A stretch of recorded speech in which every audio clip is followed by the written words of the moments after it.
স্বাধীনতা দিবসের মতো জাতীয় গৌরব ও শ্রদ্ধার দিনে এক শিক্ষা প্রতিষ্ঠানের ছাত্রছাত্রীদের আচরণকে ঘিরে চাঞ্চল্য ছড়িয়েছে সামাজিক মাধ্যমে। সোনামুড়া কবি নজরুল মহাবিদ্যালয়ে স্বাধীনতা দিবস উদযাপনের সময় এমন কিছু দৃশ্য সামনে এসেছে যা জাতীয় অনুভূতিকে আঘাত করেছে এবং প্রতিষ্ঠানটির ভাবমূর্তিকে প্রশ্নের মুখে ফেলেছে। 15ই আগস্ট সকালে জাতীয় পতাকা উত্তোলনের আনুষ্ঠানিকতা সম্পন্ন হয়, কিন্তু অনুষ্ঠানের আনুষ্ঠানিক অংশ শেষ হতেই পরিস্থিতি বদলে যায়। ছাত্রছাত্রীরা দেশাত্মবোধক গান ও কবিতার পরিবর্তে ডিজে মিউজিকের তালে চিকনেহি চামেলি প্রভৃতি বলিউডের আইটেম গানে নাচ শুরু করে। উপস্থিত দর্শকদের অনেকে বিষয়টি দেখে হতবাক হয়ে যান। পতাকা শিষ্টাচারও লঙ্ঘন করা হয়।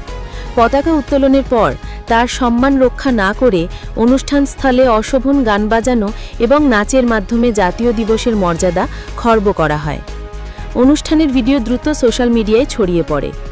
সাধারণ মানুষ থেকে শুরু করে সাবেক শিক্ষার্থী ও সাংস্কৃতিক কর্মীরা বিষয়টি নিয়ে তীব্র নিন্দা জানান। জাতীয় দিবস কেবল ছুটি কাটানোর বা বিনোদনের দিন নয়, এটি জাতির আত্মত্যাগের স্মরণ ও সম্মানের দিন। এই ধরনের আচরণ অগ্রহণযোগ্য। ডিডি রিপোর্ট, প্রতিবাদ নিউজ।